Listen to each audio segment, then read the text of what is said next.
Class 12th के बच्चे ध्यान दें। आपके यहाँ चल रहा है फिनाल का रासायनिक गुण। फिनाल का रासायनिक गुण। फिनाल का रासायनिक गुण। Chemical properties of phenol. Chemical properties of phenol, ये पढ़ाया जा रहा है। फिनाल के बहुत सारे रासायनिक गुण बताए जा चुके और उस फिनाल के तमाम रासायनिक गुणों में हम लोग चल रहे थे बेंजीन वलय की अभिक्रिया। बेंजीन वलय की अभिक्रिया। बेंजीन वलय की अभिक्रिया reactions due to benzene ring,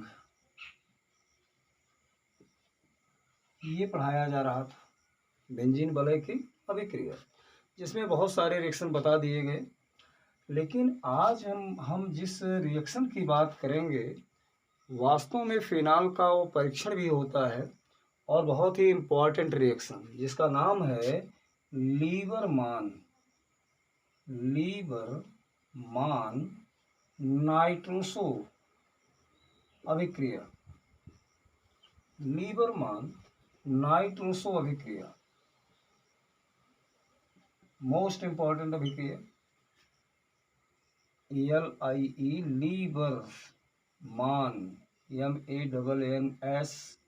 MANNS Liebermann's nitroso reaction. देखिए, पहली चीज तो लीबरमान नाइट्रोसो अभिक्रिया में कई वीडियो आपने देखा होगा केमिस्ट्री में जो इस समय यूट्यूब पर आ रहे हैं। कई लोग इसको लीबरमैन भी लिख देते हैं, तो चाहे लीबरमान्स कहो या लीबरमैन कहो कोई फर्क नहीं पड़ने वाला, क्योंकि साइंटिस्ट का नाम है ये लीबरमान नाइट्रोसो अभिक्रिया। अब अपने दिमाग में एक चीज फीड कर लेना है कि लीबरमान नाइट्रोसो अभिक्रिया कौन से ऑर्गेनिक कंपाउंड इसको रिप्रेजेंट करते हैं। तो उत्तर ये होगा कि लीबरमान नाइट्रोसो अभिक्रिया या तो सेकेंडरी अमीन में पाई जाती है, सेकेंडरी अमीन, या फिर इसे फिनाल देता है। दो ही कंपाउंड ऐसे हैं जो इस अभिक्रिया को प्रपोज करेंगे। या तो लीबरमान नाइट्रोसो अभिक्रिया पाई जाएगी सेकेंडरी अमीन में, अथवा ये अभिक्रिया पाई जाएगी फिनाल में। तो आओ देखें कि फिनाल, चूंकि अपना जो चैप्टर है वो फिनाल चल रहा है, अभी हम लोग सेकेंडरी अमीन पर तो है नहीं। जब सेकेंडरी अमीन पर चलेंगे तो फिर बताएंगे लीबरमान नाइट्रोसो अभिक्रिया क्या है सेकेंडरी अमीन में। फिलहाल अभी हम लोग फिनाल पर होंगे, और फिनाल में देखिए लीबरमान नाइट्रोसो अभिक्रिया में कैसे होती है। एक्चुअली इसमें लिया जाता है फिनाल, चूंकि फिनाल का रासायनिक गुण है तो फिनाल तो लेना पड़ेगा। फिनाल ले लिया हमने इस तरह से, इसको आप जानते रहिए कि ये फिनाल है। और फिनाल की क्रिया इसमें HON डबल बॉन्ड O, ये स्ट्रक्चरल फार्मूला होता है नाइट्रस अम्ल का। नाइट्रस अम्ल का सूत्र ये है। अब नाइट्रस अम्ल सभी जानते हैं कि अस्थायी होती है, अनस्टेबल है, तो ये मुक्त अवस्था में तो पाई नहीं जाएगी। इसको हम इनडायरेक्ट वे में लेते हैं कि NaNO2 ले लेंगे, सोडियम नाइट्राइट, और इसमें 1-2 बूंद मिला देंगे सांद्र H2SO4। तो जब इतना करने के बाद अब आपके दिमाग में ये भी होना चाहिए कि आखिर जो नाइट्रस अम्ल ये आई, जिसका संरचना सूत्र है structural formula HON double bond O, nitrous अम्ल जो कि अनस्टेबल होती है, अस्थायी है, तो इसे लाने के लिए हमने इसको लेना पड़ा। हमको सोडियम नाइट्राइट लिया मैंने, उसमें 1-2 बूंद सांद्र सल्फ्यूरिक अम्ल मिलाया। तो अब इस रिएक्शन में ये जानो कि दोनों आपस में क्रिया करके क्या देंगे आपको। दोनों की जब आपस में क्रिया होगी तो ये मैकेनिज्म के अंदर लिखा जाएगा कि सोडियम नाइट्राइट जो है, जब ये H2SO4 से रिएक्शन करेगा तो कंपाउंड यहाँ से बन जाएगा, यहाँ से देखो Na2SO4 बन जाएगा, यहाँ से 2HNO2 बन जाएगी, यानी कंपाउंड बनेगा सोडियम सल्फेट, और निकलने वाली जो अम्ल होगी वो होगी नाइट्रस अम्ल। अब प्रश्न ये है कि नाइट्रस अम्ल तो चलो ठीक है, ये बन गई, जिसका स्ट्रक्चरल फार्मूला हम देख रहे हैं, इन दोनों की परस्पर क्रिया द्वारा ये प्राप्त हुई। लेकिन नाइट्रस अम्ल में जो यहाँ पर स्ट्रक्चर आपने देखा इसका, वो स्ट्रक्चर इस प्रकार से था, HON_O, और चूंकि सल्फ्यूरिक अम्ल यहाँ है तो ये H+ और HSO4- में ब्रेक हो जाती है। तो जब इसकी क्रिया जो है इस अम्ल के संपर्क में आएगा इस तरह से प्लस और माइनस, तो यहाँ जो प्लस है वो लोन पेयर इसके पास होने के कारण ये तो इसको कोऑर्डिनेट बॉन्ड द्वारा अटैच कर लेगा, और परिणाम ये होगा कि यहाँ से ये O के पास एक H अब ऑलरेडी था, एक H यहाँ वाले H+ को ले रहा है अम्ल का, इसके पास जब एक लोन पेयर चला गया तो ये एक लोन पेयर के साथ पॉजिटिव नेचर दर्शाने लगा, और यहाँ पर ये N_O, और साथ में अब यहाँ पर ये एक ऐसा कंपाउंड बन गया जो इंटरमीडिएट कंपाउंड है। और आप जानते हैं कि ऑक्सीजन की इलेक्ट्रोनेगेटिविटी ज़्यादा होती है तो शेयरिंग का इलेक्ट्रॉन ये कैप्चर कर लेगा, अपनी ओर खींच लेगा, परिणाम ये होगा कि बॉन्ड ब्रेक हो जाएगा। क्योंकि जल जो है अच्छा लिविंग ग्रुप है तो ये इसलिए निकल जाएगा इस तरह से H2O के रूप में, और यहाँ पर चूंकि पॉजिटिव लग गया, N का इलेक्ट्रॉन जब चला जाएगा तो NO+ लग गया, तो ये नाइट्रोसिल कहा जाएगा। और नाइट्रोसिल में देख रहे हैं पॉजिटिव है तो इसलिए इलेक्ट्रॉन स्नेही होगा, इलेक्ट्रॉन स्नेही होगा यानी इलेक्ट्रोफाइल है। ये चीज़ें आपको रिएक्शन में आगे बढ़ने से पहले समझ में आना चाहिए कि मैकेनिज्म के अंतर्गत ये नाइट्रस अम्ल बनी।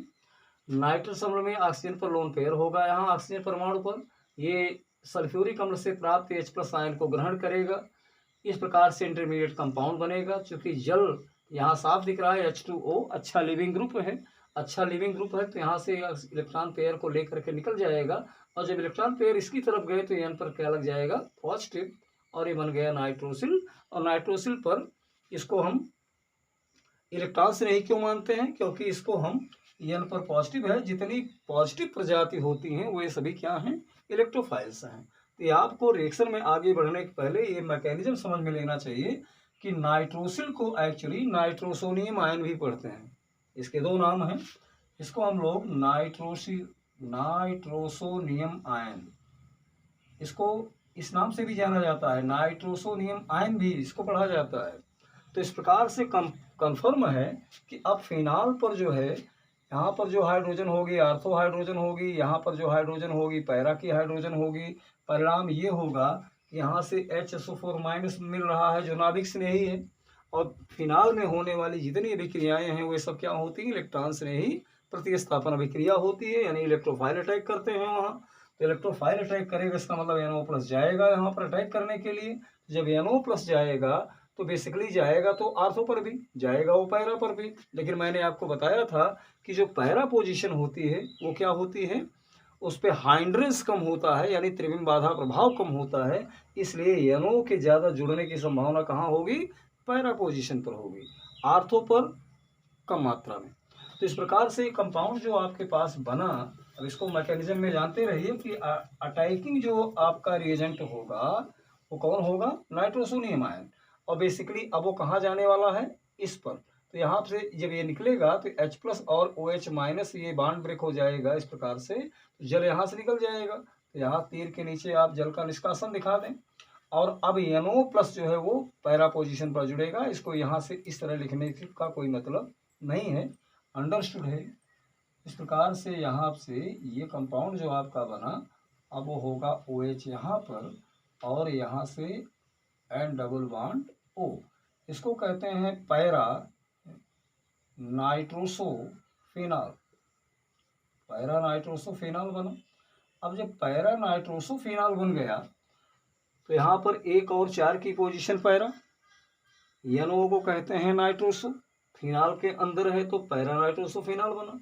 लेकिन याद रहे जो लोग कक्षा 10 में पढ़ चुके हैं कि बेंजीन के 2 रूप होते हैं, एक होता है बेंजीनाइड रूप, एक होता है क्विनोनाइड रूप।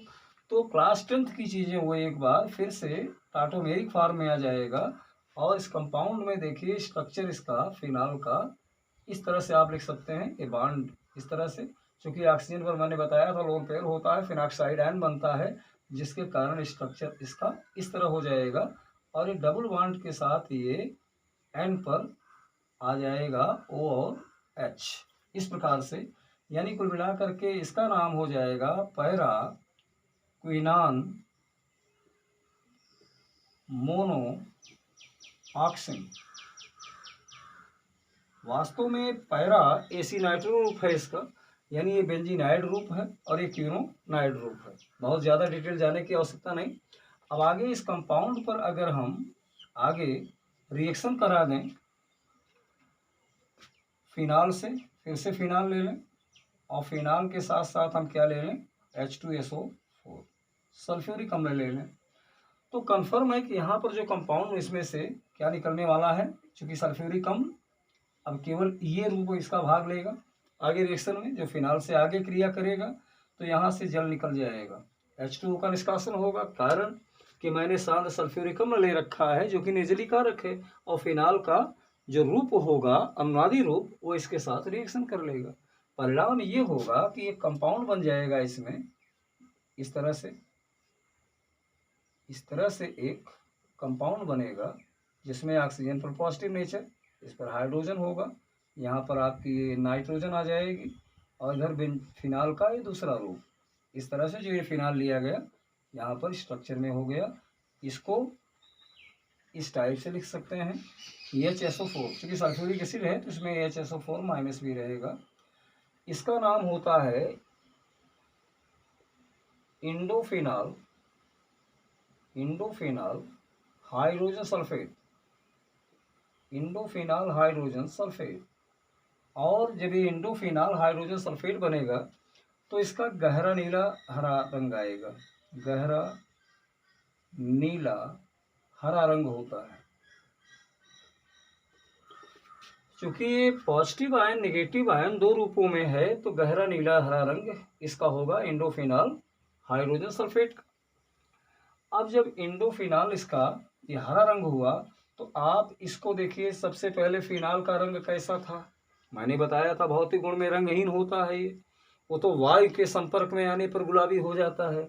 तो जब यहाँ पर फिनाल बना तो फिनाल जो है नाइट्रोसो नियम आयन से रिएक्शन करके ये कंपाउंड बना लिया अपना, जिसमें से ये कंपाउंड ज़्यादा एक्टिव होता है, यानी पैरा क्विनाल मोनोऑक्सिन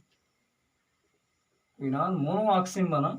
और ये मोनोऑक्सिन की आगे क्रिया मैंने फिनाल से करा दी, फिनाल का मतलब ये फिनाल से, और साथ साथ मैंने क्या ले लिया, सल्फ्यूरिक एसिड ले लिया, तो जल का जब निष्कासन हो गया और एक कंपाउंड बना इंडोफिनाल हाइड्रोजन सल्फेट। आगे चल करके हम इस पर थोड़ा सा क्या कर देंगे, जल मिला देंगे H2O। जैसे जल मिलाओगे तो यहाँ से देखिए ये इलेक्ट्रॉन इसकी तरफ कैप्चर कर लिए जाएंगे, ये प्लस के रूप में निकल गया, और इस प्रकार से यहाँ से सल्फ्यूरिक अम्ल बाहर हो जाएगी। ये सब करने के लिए सल्फ्यूरिक अम्ल निकल जाएगी यहाँ से, और जो सल्फ्यूरिक अम्ल निकल गई तो स्ट्रक्चर आपका कुछ इस तरह से हो जाएगा। ऑक्सीजन पर डबल बॉन्ड और रिंग पर जाप उसी प्रकार से लिखिए जैसे वो लिखा गया है कंपाउंड, इस तरह से double bond and single bond, इस तरह से फिनाल लिखिए ये, और इस पर लगा दीजिए OH। अब इस कंपाउंड का नाम होता है इंडोफिनाल, इसको कहते हैं इंडोफिनाल। इंडोफिनाल जब बना पा जाओ तो इंडोफिनाल का समझ लीजिएगा कि लाल रंग होता है। तो अभी आपने देखा कि इंडोफिनाल हाइड्रोजन सल्फेट का डीप ब्लू ग्रीन कलर था, यानी ब्लूइश ग्रीन था या ग्रीनिश ब्लू कह लीजिए था, लेकिन जैसे मैंने जल मिलाया सल्फ्यूरिक एसिड यहाँ से बाहर हुई और वैसे ही बन गया क्या, इंडोफिनाल का लाल रंग बन गया। अब इंडोफिनाल का जब लाल रंग बन जाए तो आप क्या करिए, इसमें इस कंपाउंड में फिर एक स्टेप और दूर हैं, इसमें आप NaOH मिला दें, यानी कुल मिला करके विलयन को क्या बना दिया मैंने, इंडोफिनाल को बेसिक मीडियम में ला दिया, क्षारीय माध्यम में कर दिया। तो कंफर्म है कि यहाँ से ये देखिए फिनाल है और फिनाल की हाइड्रोजन क्या होती है, एसिडिक हाइड्रोजन मानी जाती है। तो यहाँ से इसका OH और इसका H कुल मिला करके वाटर का रिमूवल हो जाएगा, जल का निष्कासन हो गया, और जो कंपाउंड बन गया एक बार फिर से कौन सा कंपाउंड बन गया, ये O वही रहेगा, रिंग आप इस प्रकार से बनाइए, इस तरह से कंपाउंड अपना वही है और यहाँ पर केवल इतना अंतर हो जाएगा इसमें स्ट्रक्चर में कि यहाँ ONA आ गया, अब सोडियम आ गया, इसको आप कहेंगे Na आने के बाद इंडोफिनॉल का सोडियम लवण, इंडोफिनॉल का सोडियम लवण बन गया, सोडियम साल्ट बन गया ये, जिसका फिर से नीला हरा रंग आ जाएगा, नीला हरा रंग इसका होता है। तो इसका ध्यान देंगे आप कि जब भी आप लीबर मान, बहुत इंपॉर्टेंट रिएक्शन है, लीबर मान नाइट्रोसो अभिक्रिया पढ़ रहे हैं आप। इस अभिक्रिया में देखिए हुआ क्या, हुआ ये कि मैंने फिनाल लिया, फिनाल की क्रिया मैंने सोडियम नाइट्राइट और शांत सल्फ्यूरिक अम्ल से कराई, और उसके बाद फिनाल जो है आपका पैरा नाइट्रोसोफिनाल और पैराक्विनान मोनोऑक्सिम बना लिया, इसको पैराक्विनान मोनोऑक्सिम कहते हैं, मोनोऑक्सिम। वास्तव में यहाँ पर दर्शाई गई चलावयवता, टाटोमेरिज्म आ गई, टाटोमेरिज्म में एक रूप जो है बेंजीनाइड, दूसरा बदल गया क्विनोनाइड में, ये रूप ज़्यादा स्टेबल होता है, और इस पर मैंने आगे क्रिया करा दी फिनाल और सल्फ्यूरिक अम्ल से, तो जल का निकलना हुआ, और जल जब निकल गया तो मुझे बन गया इंडोफिनाल हाइड्रोजन सल्फेट का गहरा नीला हरा रंग। पहले फिनाल क्या था, कलरलेस था, कोई रंग नहीं था, ये कलरलेस होता है, लेकिन बाद में क्या आ गया, उसका गहरा नीला हरा रंग आ गया। तो हम तो ये देख लेंगे प्रैक्टिकल में कि भैया ये फिनाल रंगहीन था और इसका गहरा नीला हरा रंग आया। अब जब गहरा नीला हरा रंग आ जाए तो आप उसमें क्या मिला दें, जल मिला दें, तो सल्फ्यूरिक अम्ल निकल गई, निकलने के साथ क्या बन गया, इंडोफिनॉल, और इंडोफिनॉल का कैसा रंग आ गया, रेड कलर आ गया, लाल रंग आया। अब क्या करो, लाल रंग जब आ जाए तो NaOH मिला दो, मीडियम को क्षारीय बनाओ, और उसके में जल का निष्कासन हो जाएगा, रिमूवल हुआ, और फिर से बन गया इंडोफिनॉल का सोडियम लवण, जिसका रंग फिर से क्या हो गया, अगेन जो नीला हरा रंग था वो रिजनरेट हो गया, फिर से आ गया ब्लू ग्रीन कलर, और यही होता है लीबरमान नाइट्रोसो अभिक्रिया। तो इस प्रकार से इस रिएक्शन को बहुत ही इंपॉर्टेंट है, बोर्ड में कई बार पूछा गया है कि फिनाल का परीक्षण आप कैसे करते हैं। तो फिनाल का परीक्षण करने के लिए कुल मिलाकर के इस अभिक्रिया का इस्तेमाल किया गया फिनाल के परीक्षण में, टेस्ट फॉर फिनाल।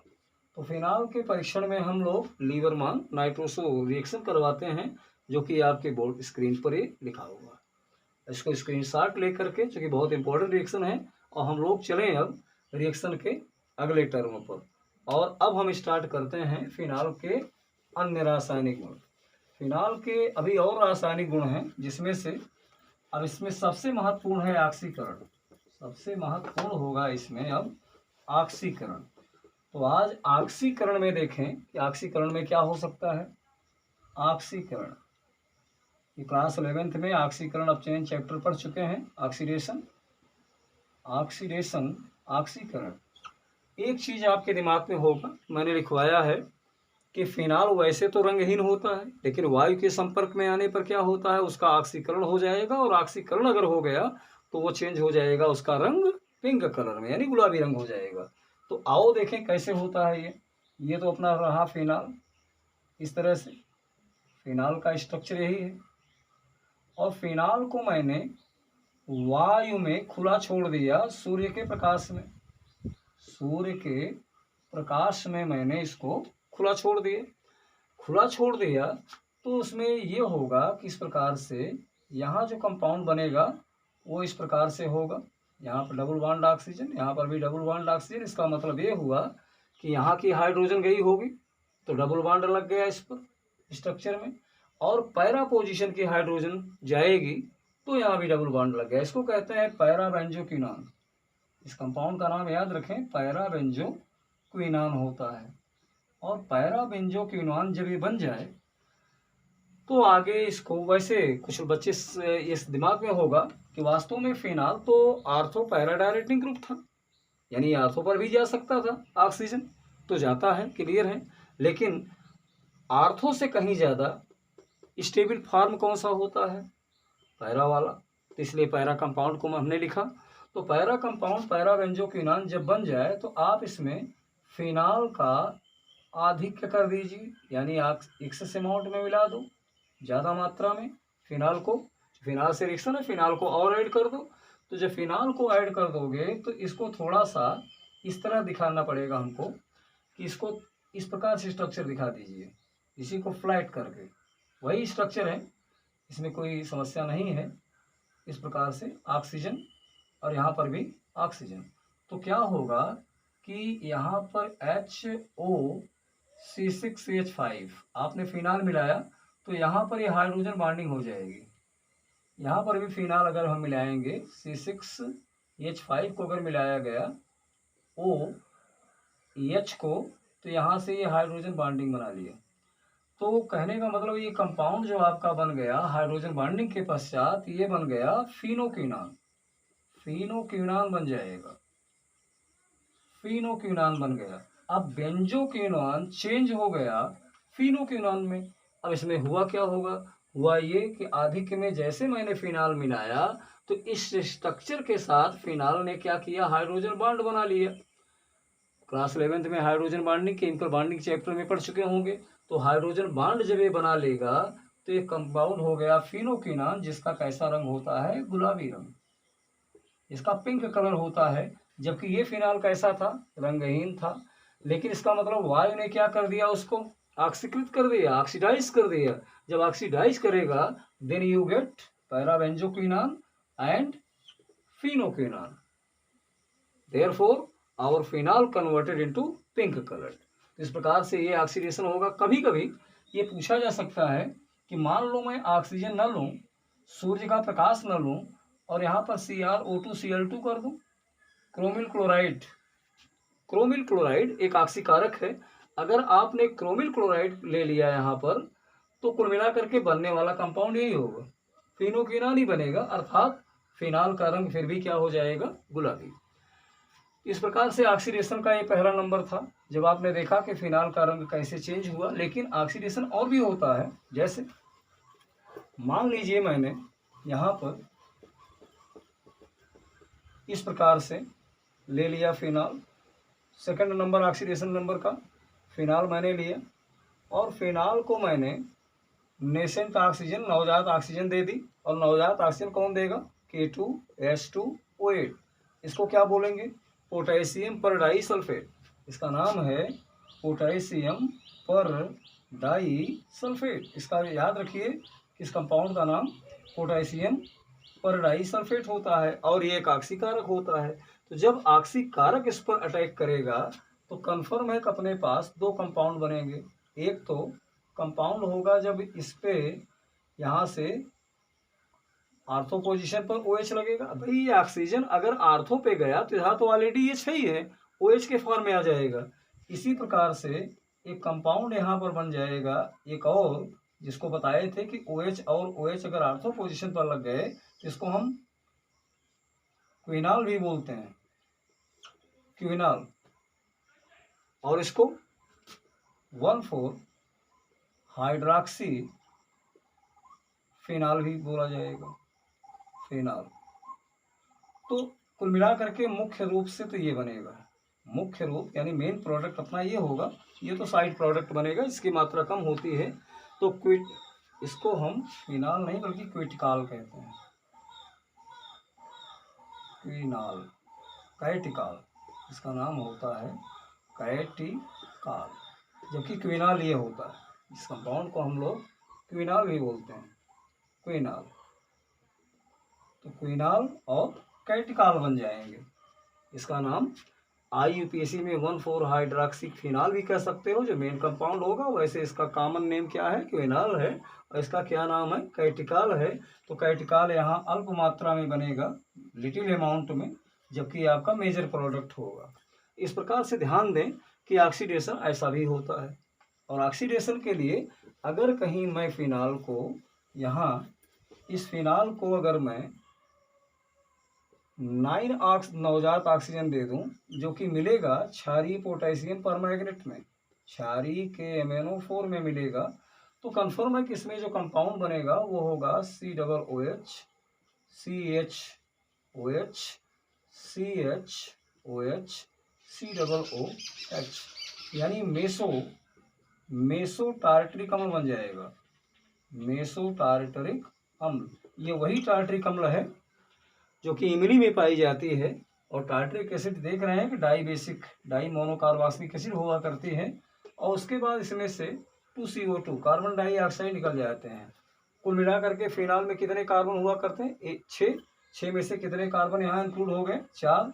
कितने कार्बन निकल जाएंगे? 2, कार्बन डाइऑक्साइड के रूप में निकल गया। तो याद रहे कि फिनाल का अगर ऑक्सीकरण आपने क्षारीय पोटेशियम परमैंगनेट से करा दिया तो बनने वाला कंपाउंड क्या होगा? मेसो टार्टरिक अम्ल बन जाएगी, जो कि समतल ध्रुवित प्रकाश के प्रति क्या होगी? वो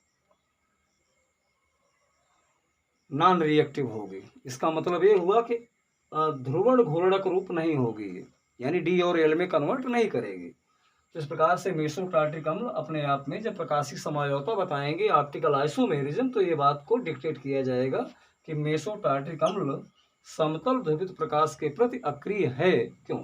ओरिजिन बताया जाएगा। अब ऑक्सीडेशन का एक और स्टेप अगर मान लीजिए हम आप आगे बढ़ें, तो अब ऑक्सीडेशन तो हाँ कोई स्टेप नहीं, ये थर्ड पॉइंट हो गया ऑक्सीडेशन का। तो ऑक्सीडेशन में 3 प्रकार हैं। पहला नंबर, जब वायु द्वारा हम ऑक्सीकरण कराएं या क्रोमिल क्लोराइड के द्वारा कराएं। दूसरा भी मैंने कराया था जब हमने पोटेशियम परडाई सल्फेट लिया था। और तीसरा मैंने लिया क्षारीय पोटेशियम परमैंगनेट द्वारा ऑक्सीकरण। तो फिनाल के ऑक्सीकरण द्वारा इस प्रकार से डिफरेंट कंपाउंड बन सकते हैं। आगे हम लोग चलें इसके अगले रिएक्शन पर, और अगला रिएक्शन होगा संघनन अभिक्रिया।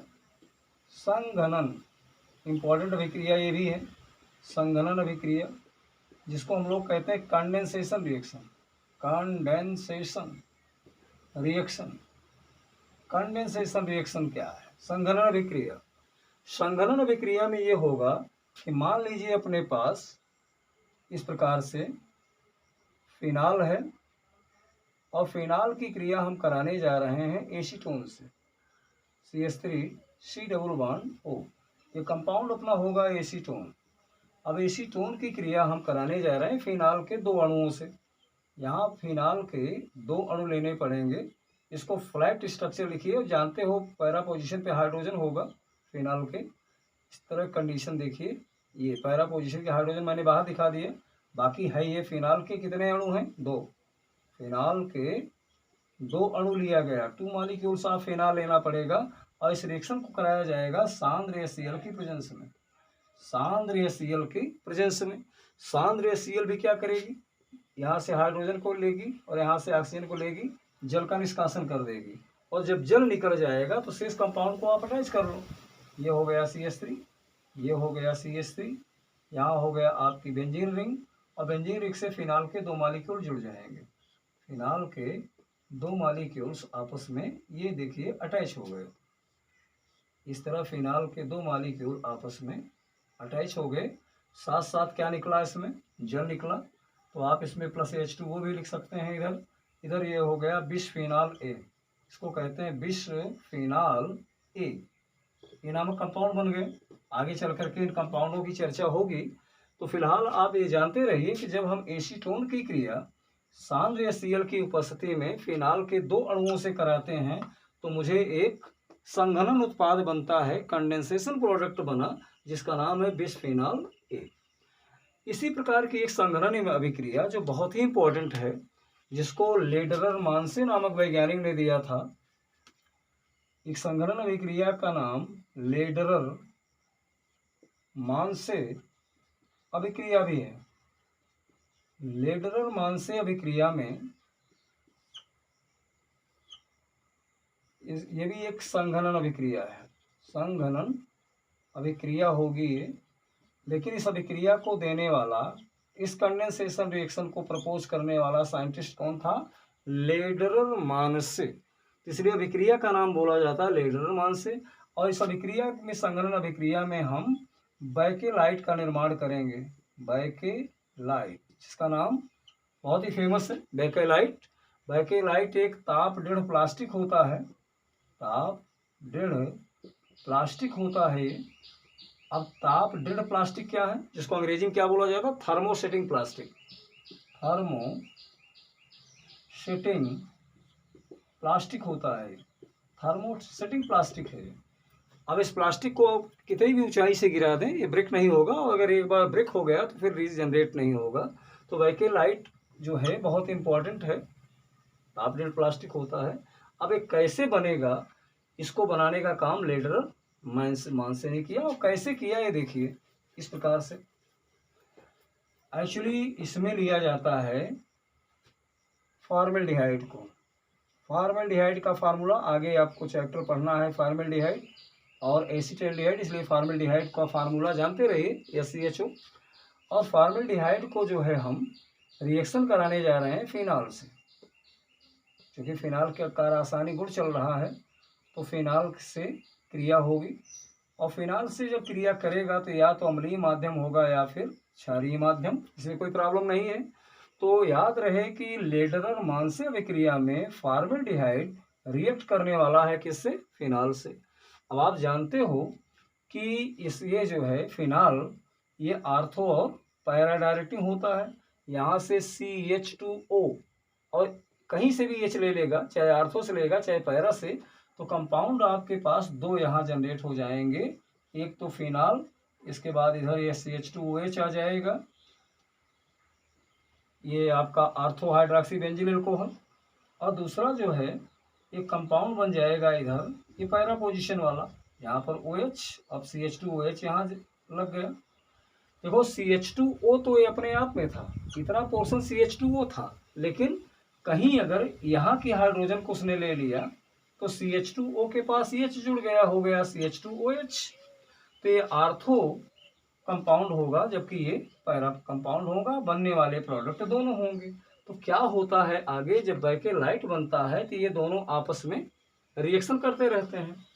जब आपस में रिएक्शन करेंगे ये, तो यहाँ से देखिए, यहाँ से अगर हम दो आर्थो पोजीशन वालों को ले लें, जैसे मान लीजिए एक तो ये पैरा बनेगा, चलो इसको बाद में प्रयोग करते हैं। अगर मान लीजिए मैंने दो आर्थो पोजीशन वाले को एक साथ कर लिया, देखिए ये फिनाल और ये यहाँ से CH2OH इस प्रकार से, तो कहीं से ये CH2OH यानी जल को निकाल देगा, CH2 आपस में जुड़ता जाएगा। या आप ये भी कर सकते हो कि मान लीजिए कि मैंने आप यहाँ पर इसको नहीं चेंज किया, CH2OH ही है हमारा, तो ये आर्थो पोजीशन की हाइड्रोजन होगी और इसके पास OH है ही है, तो यहाँ से OH और H वाटर मॉलिक्यूल निकल सकता है। वाटर मॉलिक्यूल अगर निकल गया तो यहाँ से कंफर्म है कि ये बॉन्ड आपस में अटैच हो गया इस तरह से। अब अगर मान लीजिए मैंने यहाँ पर CH2OH में इस प्रकार की कंडीशन कहीं ला दी, ये आर्थो पोजीशन वाला और कहीं एक ले लिया, तो यहाँ से देखिए इस प्रकार से, और CH2OH यहाँ नीचे लगा दिया इस तरह से, तो यहाँ पर एक पैरा पोजीशन की जो हाइड्रोजन होगी ये भी आपस में जुड़ सकती है इस तरह से। यानी कुल मिला करके ये एक दूसरे से डायरेक्ट जुड़ते चले जाएंगे और इसका कोई आदि अंत नहीं हो सकता। CH2 के साथ अगली रिंग भी इस तरह से जुड़ जाएगी, इस तरह से ये जुड़ता चला जाएगा। यानी कुल मिला करके पूरा अब यहाँ से भी OH निकलेगा तो रिंग दूसरी आ जाएगी, देखिए इस तरह से फिनाल ये। तो इस प्रकार से ये पूरा जो स्ट्रक्चर एक बनेगा वही होगा बैकेलाइट।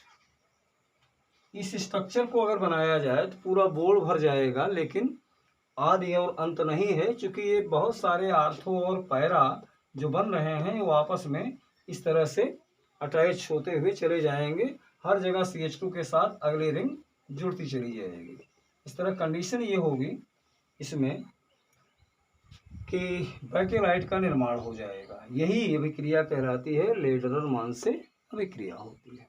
तो इस प्रकार से आपने देखा कि संघनन अभिक्रियाएं होती हैं इसमें, लेकिन संघनन अभिक्रिया के अलावा फिनाल में कुछ अन्य अभिक्रियाएं भी पाई जाती हैं जो बहुत इंपॉर्टेंट हैं। जैसे कुछ अन्य अभिक्रियाओं में जैसे चर्चा किया जाए, अन्य अभिक्रियाएं अदर रिएक्शन फिनाल में क्या है, अन्य अभिक्रियाएं जो होती हैं अदर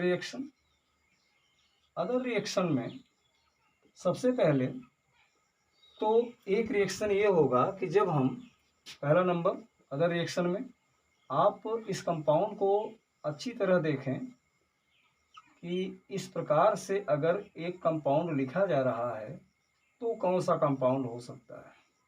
देखो इस तरह से ये कंपाउंड लिख दिया गया।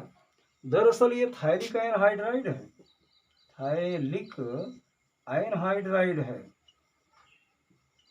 इस स्ट्रक्चरल फार्मूला को देख लीजिए कि इस कंपाउंड को हम थायलिक एनहाइड्राइड कहते हैं। अब एनहाइड्राइड शब्द कहाँ लगता है, जब हम किसी भी अम्ल के, मान लीजिए कि यहाँ पर एसिटिक एसिड थी इस तरह से, इसको अगर मैं P2O5 फास्फोरस पेंटाऑक्साइड के साथ गर्म कर दूं तो कन्फर्म है किसमें से इसके H2O निकल के बाहर हो जाएगा और कंपाउंड जो बनेगा वो CH3CO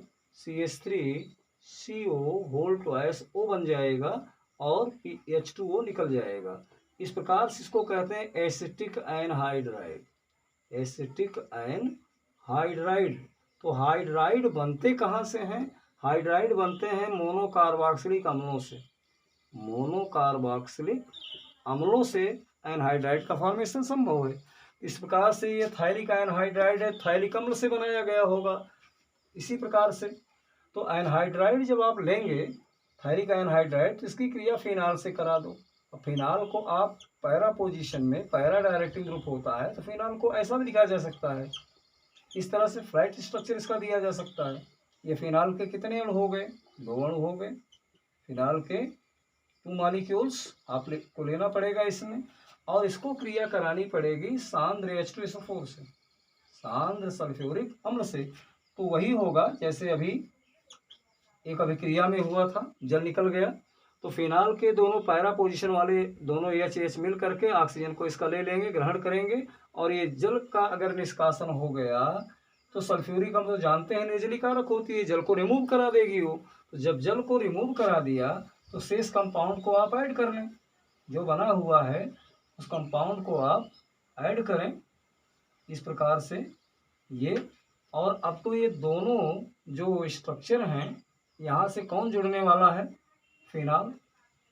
फिनाल जो है आपस में इस प्रकार से जुड़ जाएगा, इसके दोनों स्ट्रक्चर से फिनाल को आप ऐड कर लें क्योंकि अब तो फ्री हो गए दोनों। तो ये जो स्ट्रक्चर जो बन गया ये एक्चुअली फिनाप्थेलीन का है, फिनाप्थेलीन। और फिनाप्थेलीन को आप प्रैक्टिकल में देखेंगे कि फिनाप्थेलीन जो है वो एक सूचक होता है, अम्ल क्षार सूचक है, जो कि फिनाप्थेलीन अम्ल के साथ तो रंगहीन रहती है लेकिन क्षार के साथ वो गुलाबी रंग देती है। तो अम्ल क्षार सूचक फिनाप्थेलीन क्या है, अम्ल क्षार सूचक है, एसिड बेस इंडिकेटर। अम्ल क्षार सूचक का मतलब इंग्लिश में एसिड बेस इंडिकेटर है। तो अन्य रिएक्शन में एक तो आप जानेंगे कि फिनाप्थेलीन का फॉर्मेशन कैसे हुआ। फिनाप्थेलीन में आप देख रहे हैं थायरिक एनहाइड्राइड को मैंने फिनाल के 2 अणुओं से रिएक्शन कराया और ये रिएक्शन किसके प्रेजेंस में हुआ, सांद्र सल्फ्यूरिक अम्ल के। सांद्र सल्फ्यूरिक अम्ल क्या है, निर्जलीकारक होती है, वो जल को क्या करेगी, रिमूव कर देगी।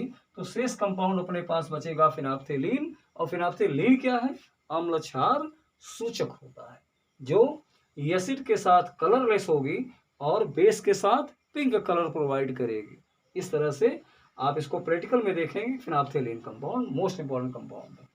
इसी प्रकार से एक और रिएक्शन होगा अन्य अभिक्रियाओं में। जब हम लोग चलेंगे अन्य अभिक्रिया में तो एक अभिक्रिया होता है युग्मन अभिक्रिया। कई बार पूछा गया बोर्ड में, युग्मन अभिक्रिया क्या है, यानी coupling reaction. Coupling reaction, coupling reaction क्या है, युग्मन अभिक्रिया। तो युग्मन अभिक्रिया में क्या करना होगा कि हम लोग ले लेते हैं फिनाल को ले लेंगे। चलो ये OH हो गया, इसका एक H बाहर निकाल दीजिए और इसको क्रिया हम करा देंगे इस प्रकार के कंपाउंड से। अब इस प्रकार का कंपाउंड कौन सा है, जो रिंग में इस तरह होता है, बता चुके हैं, benzene diazonium chloride, benzene diazonium chloride, benzene diazonium chloride है, बेंजीन डाईएजोनियम क्लोराइड। और ये कंपाउंड मैंने कौन सा लिखा, फिनाल। अब इन दोनों को आपस में अगर क्रिया कराई जाए तो यानी OH के साथ 30 डिग्री सेंटीग्रेड मात्र पर रिएक्शन करा दीजिए। और जब ये रिएक्शन हो जाएगा, यानी बेंजीन डाईएजोनियम क्लोराइड का रिएक्शन फिनाल के साथ अगर हम कराएंगे, NaOH की प्रेजेंस में कराएंगे, 30 डिग्री सेंटीग्रेड टेम्परेचर होना चाहिए, तो यहाँ से इसका H और इसका Cl, ये HCl रिमूव हो जाएगा। तो यहाँ पर आप तीर के नीचे दिखा दें HCl का रिमूवल, बाकी शेष कंपाउंड को अटैच कर लो, ये हो जाएगा OH, यहाँ हो गया फिनाल इस तरह से, और यहाँ पर हो गया N2, ये बेंजीन रिंग आपकी बनी, और बेंजीन रिंग में आप लगा देंगे आगे इस प्रकार का कंपाउंड, ये हो गया पैरा हाइड्रॉक्सी। अब पैरा पोजीशन पर हाइड्रॉक्सी है तो पैरा हाइड्रॉक्सी एजो बेंजीन बन गई। पैरा हाइड्रॉक्सी एजो बेंजीन एक एजो रंजक होता है, रंजक को अंग्रेजी में डाई कहते हैं, जो कि